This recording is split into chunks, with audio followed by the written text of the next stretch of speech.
Viewers, I am मुदम्मर और आप देख रहे हैं चैनल सॉल्यूशन ऑफ मैथमेटिक्स। आज हम क्लास 10th की एक्सरसाइज 2.7 का क्वेश्चन नंबर 10 स्टार्ट करने लगे हैं। हमें फर्स्ट क्वेश्चन दी गई है x square plus 2y square is equal to 3, जबकि सेकेंड इक्वेशन हमें दी गई है x square plus 4xy minus 5y square is equal to 0। हमें वेरिएबल x और y फाइंड करना है। आप देख सकते हैं कि सेकंड इक्वेशन हमारे पास क्वाड्रेटिक इक्वेशन की स्टैंडर्ड फॉर्म बन रही है। अगर हम x को एज अ वेरिएबल और y को एज अ कांस्टेंट तस्वुर करें, देखें x स्क्वायर वाली टर्म भी है मेरे पास, x वाली टर्म भी है मेरे पास और कांस्टेंट टर्म भी है। इसे फैक्टराइज कर लेते हैं। 1 मल्टीप्लाई 5 वन ज़ा 5, मल्टीप्लाई करें 5y प्लस या माइनस करें 4i, तो 5 वन ज़ा 5 में से 1 को माइनस करने पर 4 भी आ जाता है। देखें 5 माइनस XY कर लेते हैं हम। 5xy में से 1xy को माइनस करने पर 4xy आ जाएगा, minus 5y square is equal to 0। First two term से x कॉमन लें तो x plus 5y minus second two term से y कॉमन लें तो x plus 5y is equal to 0 होगा। x plus 5y again common आएगा और x minus y is equal to 0 हो जाएगा।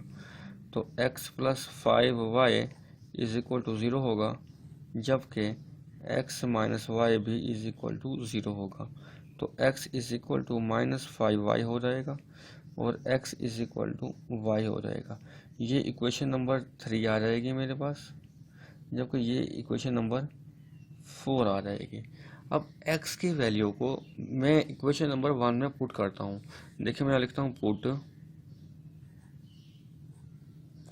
x is equal to minus 5y। x की जगह में माइनस 5y पुट कर देता हूँ। माइनस 5y होल का square plus 2y square is equal to 3। Minus का स्क्वायर प्लस हो जाएगा, 5 का स्क्वायर 25 होगा और y square plus 2y square is equal to 3। 25y square और 2y स्क्वायर तो 27y square is equal to 3। y square is equal to 3/27 हो जाएगा। 3 वन ज़ा 3, 3 9 ज़ा 27, तो y square is equal to 1/9 होगा। स्क्वायर ख़त्म करने के लिए मैं स्क्वायर रूट लूँगा, taking square root on both side. y square का square root is equal to 1/9 का स्क्वायर रूट प्लस माइनस, तो y मेरे पास आ जाएगा 1/3। 1 का स्क्वायर रूट 1 ही होता है तो 9 का स्क्वायर रूट 3 होता है। अब x की ये वाली वैल्यू पुट की थी मैंने क्वेश्चन नंबर 1 में, तो ये y की वैल्यू आ गई। अब इस y की वैल्यू को इक्वेशन नंबर 3 में पुट करने से हमारे पास x की वैल्यू आ जाएगी। देखें पुट इन इक्वेशन 3, ये इक्वेशन 3 है। इक्वेशन 3 में मैं y की वैल्यू पुट कर देता हूँ। देखें तो मेरे पास रिजल्ट क्या आएगा, x is equal to minus 5, y की जगह प्लस माइनस 1/3, तो x is equal to plus minus 5/3, ये मेरे पास आंसर आ जाएगा। देखें x का रिजल्ट मेरे पास आया है प्लस माइनस 5/3, जबकि y का रिजल्ट आया है प्लस माइनस 1/3। ये मैंने अभी इक्वेशन नंबर 3 के ज़रिए सॉल्व किया था। अब इसे इक्वेशन नंबर 4 के ज़रिए सॉल्व करते हैं और आंसर्स को निकालते हैं। इक्वेशन नंबर 4 को पुट करते हैं इक्वेशन नंबर 1 में। देखिए मैं यहाँ पर लिखता हूँ पुट, यहाँ पे मैं लिखता हूँ ऐसे, also put x is equal to y in equation 1। In equation 1 x की जगह मैं y पुट कर देता हूँ, तो यहाँ पर आंसर आएगा मेरे पास y square plus 2y square is equal to 3। तो ये आएगा 3y square is equal to 3, y square is equal to 3/3 cancel हो जाएगा और y square is equal to 1 आ जाएगा। स्क्वायर ख़त्म करने के लिए स्क्वायर रूट लेंगे, तो टेकिंग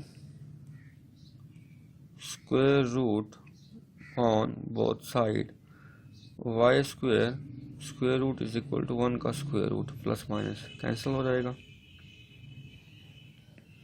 तो y का रिजल्ट मेरे पास आ जाएगा प्लस माइनस 1। अब इस y की वैल्यू को 4 में पुट कर देते हैं। Put in equation 4। तो x का आंसर क्या आएगा मेरे पास, +-1, क्योंकि x is equal to y है। अब सॉल्यूशन सेट लिख लेते हैं इसका।